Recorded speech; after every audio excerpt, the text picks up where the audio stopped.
What's going on? What's going on? Welcome, welcome.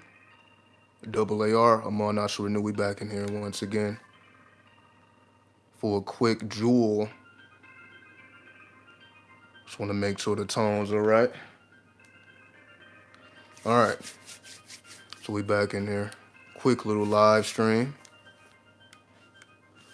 So on top of what was already just explained, if you saw the previous video, speaking about dark magic, black magic, secret techniques, graveyard, Pluto, so on and so forth.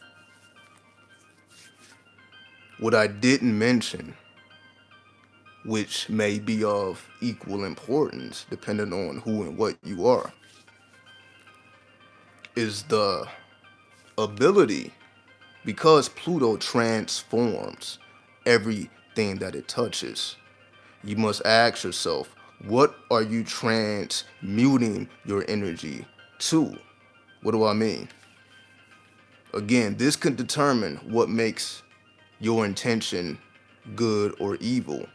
If you have raw energy and you have an abundance of raw energy and you decide, I'm going to take some of this raw energy or invisible forces, as we call ether, dark energy, or dark matter, I'm going to use this primal substance and shape and mold it in a way that brings me pleasure, for example, versus I'm going to shape and mold this ectoplasma to create a servitor for myself to attract money, for example. So now you have a spiritual ally attracting money on your behalf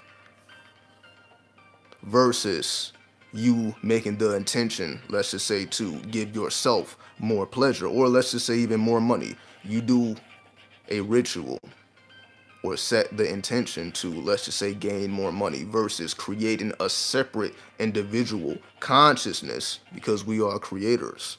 When you are creating a separate individual consciousness to assist you in your deeds, you can then not have your conscious mind always on your particular aims and objectives. You can actually free your mind by placing other chambers of your mind on that particular task. So whatever task you have to accomplish, you activate different aspects of yourself. We can duplicate ourselves invisibly.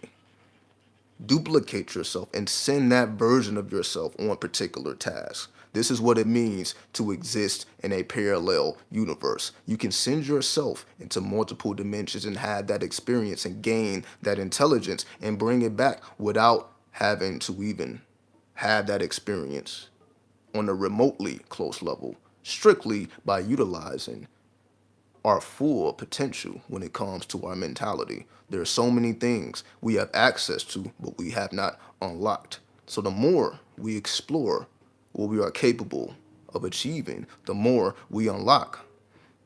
We have to have a goal in order for a door to be created or generated so that we can go through it. The door does not exist until we generate it.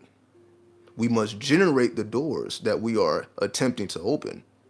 All these new doors we're attempting to open, we must generate them. We must operate like computers operate. So we don't even have to talk about manifestation no more. We can talk about generation. We're not manifesting anything. We're generating everything. Meaning we are creating from the nothingness. We are growing. To create is to know. To create is to grow. We are growing from the nothingness. So when you are growing from the nothingness, when you plant a seed into the darkness of the ground, you have no idea how long it takes unless you are a person who has skilled or has skilled themselves in these arts. If you're not skilled in these arts, then you don't know. You're going to put your seed in the ground and you just simply have to observe and figure it out if you don't already have the knowledge.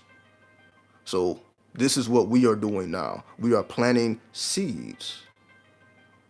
And if you properly nourish your garden of invisible forces, then they will bring to you more gifts. We have to nourish our own gifts. Clairvoyance doesn't just come alive or wake up because we want it to. We must grow it. We must grow our intuition. We must grow our spiritual ability. All abilities must be grown. If we do not put in that conscious effort, it will not activate. If we do not generate, it does not activate. If we don't generate, it don't manifest. Nothing happens until we set the current in motion and generate the pattern that we are attempting to manipulate ourselves. We must generate the pattern that we are manipulating. So whatever person, place, thing, resource that we are hoping to achieve is really energy that we are manipulating at a very primordial level. How are you shaping and molding the energy that's going to ultimately reflect back at you? And with that, I say peace. We out.